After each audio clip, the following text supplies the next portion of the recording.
Dinosaurs and dinosaur. That's the funniest line to me. Love that. Dinosaurs and dinosaur. Oh my goodness. Great fun. Thank you, Bobby. Great fun. Yeah, Deepak Chopra, he was here. Did you guys see him? Do you remember that same thing that Bobby's talking about? I was there too. Yeah. That was really very cool. Alice, you were probably there. Yeah, probably there. And he's got a newer book. I think he wrote it in 2017.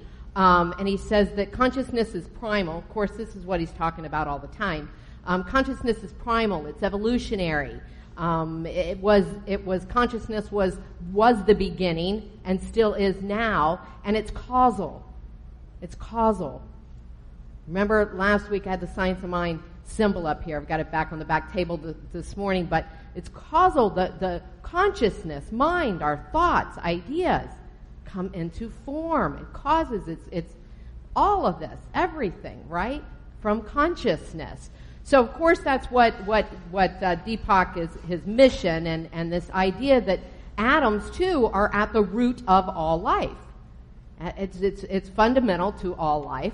Also, and this is what we attempt to say every Sunday in some way or another. And for us to really get our heads around this idea fully, sometimes it requires a little change for us, a little shift in our perspective, maybe, to really grasp what he's talking about, that everything is interconnected. Last week we had our meditative morning, and we meditated in our mind's eye against a tree, breathing with the tree, right? And that was actually a line in there. We're enmeshed in all of life, but we see ourselves as separate. We don't see that, but if we could, we would just see it all like this, right? Like a soup. Yeah, like a soup. Not the poop, but the soup part. Yeah. So Deepak Chopra says that we are, in fact, infinite being. That minus the conditioning, we are infinite being. So that might sound like sacrilege to some people, right? The idea that I'm saying, you are God. I am God. We are that divine nature, source of all life. Might sound like sacrilege to some. Is it sacrilege, or is it ancient truth finding its way now into current science? Yes. Yeah, amen. Huh? Amen. That's what's happening. It's very exciting. It's a very exciting time. And it requires that we maybe release some baggage, release some ideas, release some definitions that we have. I have a mentor minister that says to me that our job's when somebody doesn't like a word. If they don't like the word God, or they don't like the word tent revival, maybe, there's a reason. And our job is not to say, oh, then let's throw that word away. It's a bad word. Our job is to reconfigure it, to have a new idea around it, to see that revival is bringing truth back up and out. It's a resurrection, right? It's a new way to see things.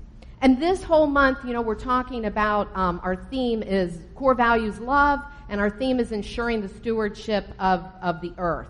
So somehow I'm going to take everything that I just said into the earth. But we can have that deep feeling about everything, including the worms and the dirt and the birds and everything. I'm going to start at a real primal place here. How did we get here?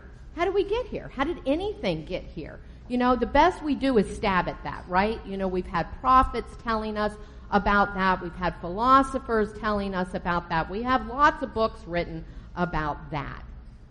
But the best that is a stab at it, right? A dart thrown, right? Yeah. And the best I can do when I stand up here and talk about it is my feeling about it, my intuition about it, my studying and reading books about it. But Deepak Chopra says that the end of the earth, we will have the end of the earth if science doesn't connect that. If science doesn't figure out the spiritual part. If science doesn't embrace it and include it and say, yeah, come along into the conversation, how did we get here? I mean, they haven't figured that out scientifically yet. But there's some that still say, oh, but we don't talk about the God thing. That's not part of this. Well, good golly. It seems like to me it is part of the conversation. And so at some point, I see that really happening. The very first line in the Science Mind textbook, Ernest Holmes said, we look forward to the day when science and religion walk hand in hand. Very first sentence of that big, ginormous book, right? Very first sentence. So it's very core to what we teach here. So this morning I want to talk about this idea of the self-giving nature of God. The self-givingness. Being love. Being an act of love.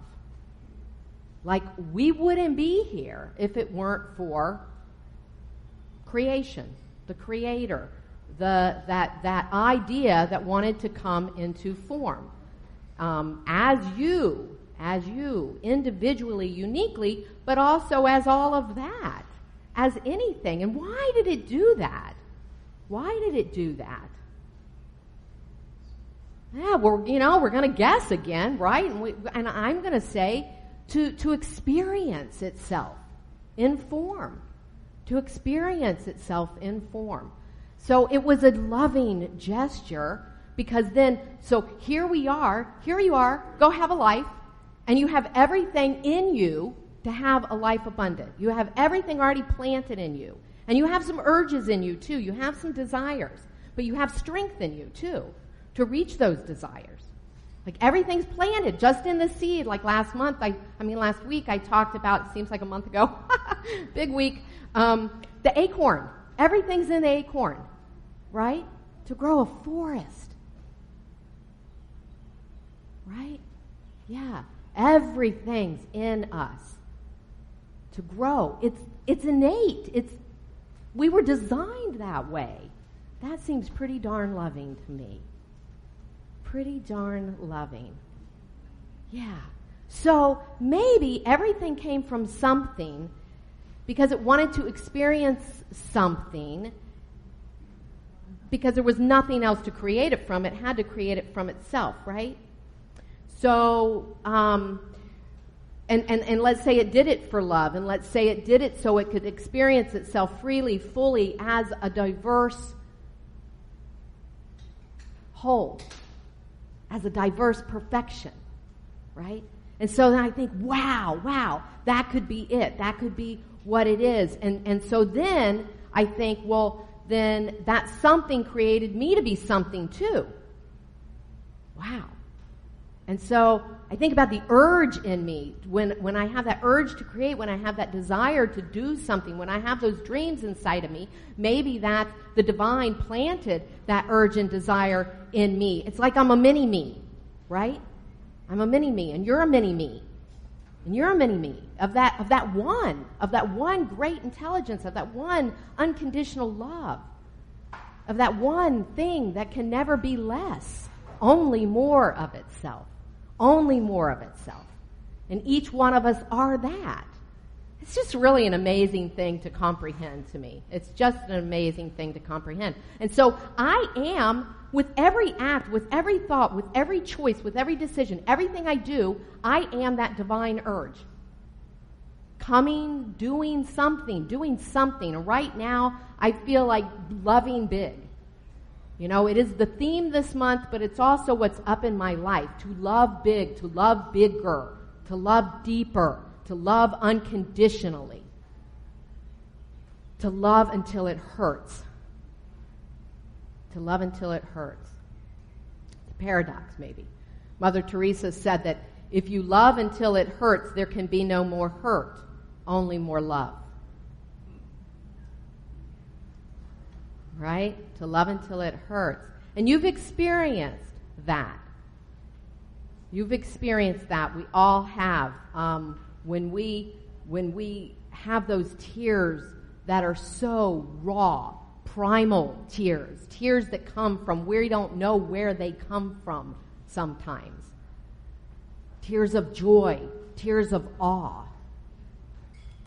tears of just the sheer magnificence of life.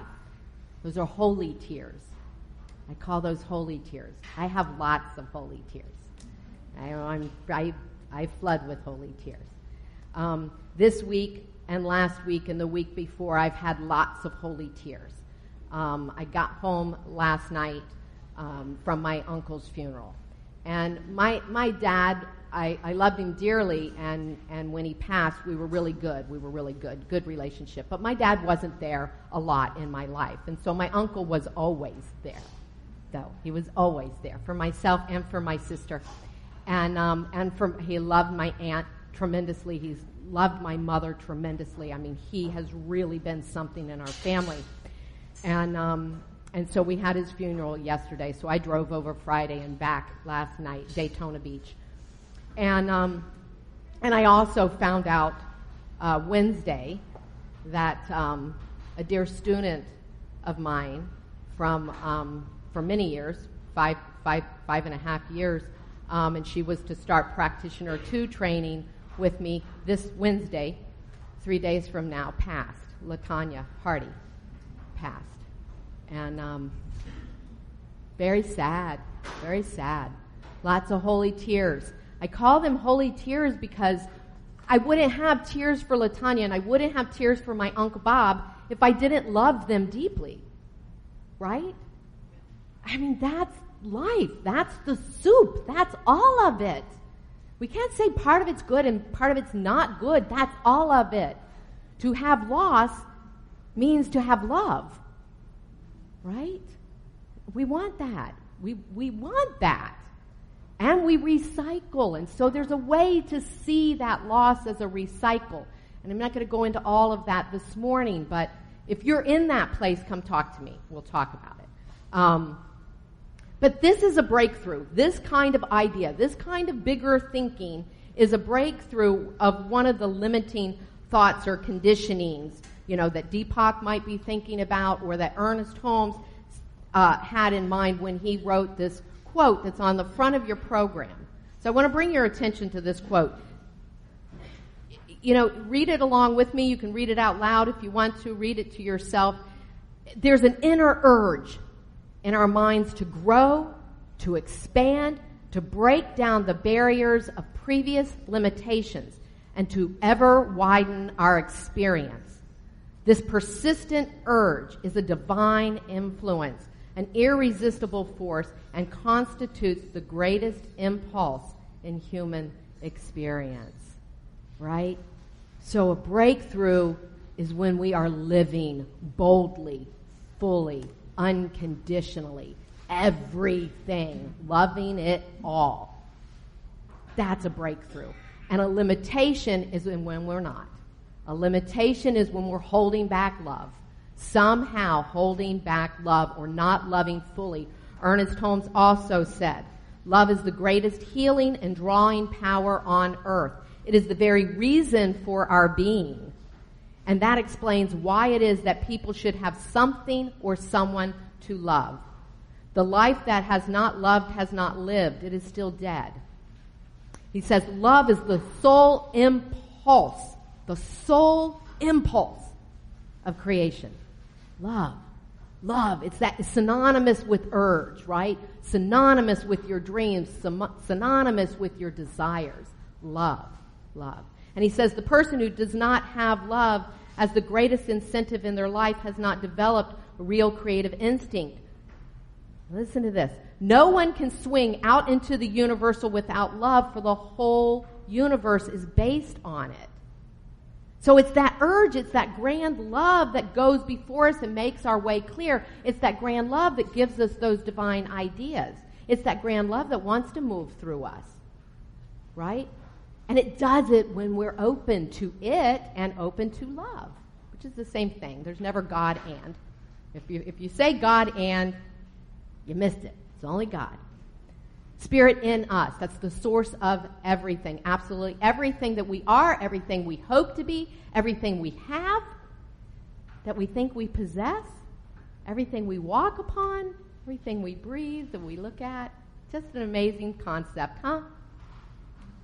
And it's amazing life when we awaken to that, when we live from that perspective. Everything in the universe lives only because it has a divine spark incarnated in it. Ernest Holmes. Everything in the universe lives only because it has a divine spark in it. Wow. Wow. That's reverence, right? And he says, so it matters. It makes, that divine spark makes the grass grow, the birds sing, the genius in the artist, the dance in the dancer, the music in the musician. What is it in you? You get to name it. You get to name it. What an awesome, awesome game we have to play here, right? It's just amazing. So I think once you awaken to that idea, once you have that idea, and you know what is your dance, what is your music, what's your song, when you know that, then you have a responsibility. Then you have to step up. Then you have a responsibility to let it loose, to give it freely, right? To let it out. I know my responsibility in that area, and I love it. I embrace it. Dr. Gail Stewart, Reverend Dr. Gail Stewart, is doing our daily reads in the Science of Mind magazine this month, and a couple days ago she talked about this responsibility, what her responsibility is. And so my responsibility is very similar to hers. She said to hold space for the world to awaken to these ideas, to create the unconditional containers, the way I like to say it, a container of love, an unconditional container of love, where everybody's enfolded into it. No matter where you are, like I said in the beginning, where you are on the journey, what your challenge is, what your past is, no matter any of that, right? And to hold the space and create the conditions, the opportunities for people to recognize their gifts, to hone their gifts, right? Because not everybody is there yet and knows what is mine to do. What's the meaning in my personal life? How can I bring it forth? But that's my responsibility that I love as we're creating this community, is to give opportunities to foster that for everyone, to awaken to that magnificence within themselves so that they can freely give it, right? And to teach about the reciprocal nature of life. And we talked about that last week when we talked about breathing with the tree, the carbon dioxide and the oxygen. Can't have one without the other. All of life is that reciprocal nature. All of life has that. So we want to foster a community of individuals who have awakened to those core values in our programs of love and of peace, and to shine forth what it is that they're discovering within themselves. Right? You on board with me for that? Yeah, I'm super excited. We're only not even midway in our 6th month. It's very exciting to think about what we really are creating here by our individual commitments to these ideas. And so we want to get in touch with that dance within us, that song within us, that urge within us, and then we surrender to it. Right? We surrender to it. So, in the Army, they say, drop and give me 10, drop and give me 15. I'm going to say, drop 12 inches from your head to your heart. Surrender that way. Drop 12 inches. So there's a little earworm. Jana Stanfield was so magnificent when she was here, wasn't she? She was so magnificent. And that's one of the things that I heard her say is her job is to create earworms that get in there and you can't get them out, So drop 12. Drop and give me 12. Drop 12 inches. Go to your heart. Make that a little mantra for yourself. When you feel yourself resisting or in a place of struggle, go into the heart. Go to love. Go to that urge that's planted. It's already there for you. It's already there for you. And sometimes the conditioning covers it up. And when we go there, then we have an expansion of the heart to follow. All the answers are there. They're all already implanted in us. We are all impregnated with this divinity, right? Nothing we have to do to earn it. We just have to listen to it and recognize it. And so then we can have such a devotion. Can you imagine having a devotion? Think about love as we are devoted to a loved one. And we are committed to them. And we would do anything for them, right? Because that's the commitment we made. Think about our earth in that way. Think about your own dreams and desires that way. I bet that you can even connect those. I bet that there's a dream and desire, an urge in you, a creative impulse in you that has a way to inform you of how better to care for the earth. Because there's only one in expression here. I guarantee it's informing you if you listen to what is yours to do to help have our planet be so healthy, because we rely on this planet and it relies on us because we're the conscious, thinking, shopping, consumers, doers, throwing the cigarette butts out at the traffic lights. Pet peeve of mine. That's us. That's not the birds. That's us doing that, right? There's a connection for us to make here. There's a connection here for us to make. And I believe that our way will be shown. It doesn't have to be difficult. It can be super, super easy. When we have an intimacy with God, we know what we need to know. When we need to know it, right? We'll be given that perfect vision as we enlarge our thought. Science of Mind teaches us that there is a power and a presence and that it's for good in the universe and that we can use it. And that's what we're looking to do. That's absolutely, without a doubt, what we're looking to do. So in this book, our book that we're using this month as our theme, Spiritual Ecology, there's all these different essays. And Thich Nhat Hanh has a beautiful essay in there. And he says, when we recognize the virtues, the talent, the beauty of Mother Earth, something is born in us. Think of that as that reciprocal nature that we've been talking about, right? Something is born in us. Some kind of connection is made. He says love is born. I don't think love is born. It's awakened. It's awakened. It's already there. It's already there. It's awakened in us. And it shows us how we want to be connected. We want to be connected to the earth. We want to be connected to each other. We feel that. We know that intuitively. Right? So he says that's the meaning of love. To be at one. You would do anything for the benefit of the earth as you would do anything for the benefit of your loved ones. Because it's no different. It's just a different form. But not better, worse, lesser, greater than us. Just different, right? So he goes on to say that we would do anything for the benefit of the earth, and the earth would do anything for our well-being. How about that? So I believe each one of us have our own gifts to share, our own talents, our own treasures that we can share in this revitalization, in this revisioning our earth and our respect and our love for Mother Earth. Perfect example is St. Francis, right? If any of you have read anything about St. Francis, I mean, he absolutely... St. Francis sought and saw and honored. He was devoted to the God in everything. Right? In everything.